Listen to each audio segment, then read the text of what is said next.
Big drug companies are having to pay big bucks for their part in the opioid crisis. Purdue Pharma filed bankruptcy as part of a multi-billion-dollar court settlement. Also, Johnson & Johnson owes Oklahoma $572 million for its role. News Channel 6's Ashley Osborne with reaction from a local recovery center. Here at the Hale Foundation's property in Old Town Augusta, they can house as many as 58 men at a time. They help them get back on their feet after struggling with addiction.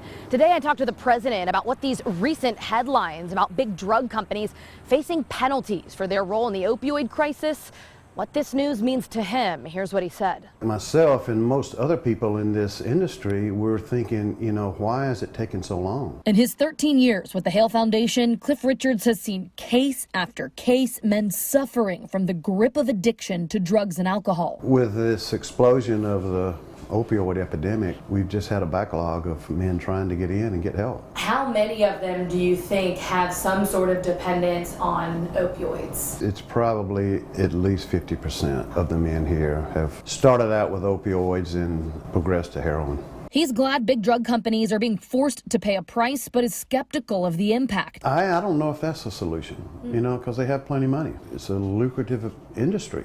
And so I don't know if penalties are going to be the deterrent or not. I don't know what the answer is, but something has to be done because we see the side of it when these men die. We deal strictly with men, but so many times females are involved too. For anyone who's struggling with addiction, he wants you to know you're not alone. We just want them to know that there's help out there. We've seen a lot of men that were intravenous heroin users that have got their life turned around because of the addiction so powerful, it just robs them of any hope. Hope is the key word. If they can find a little hope in the fact that there's someone else that's been through this situation like them that has gotten their life on track, that gives them a little bit of hope.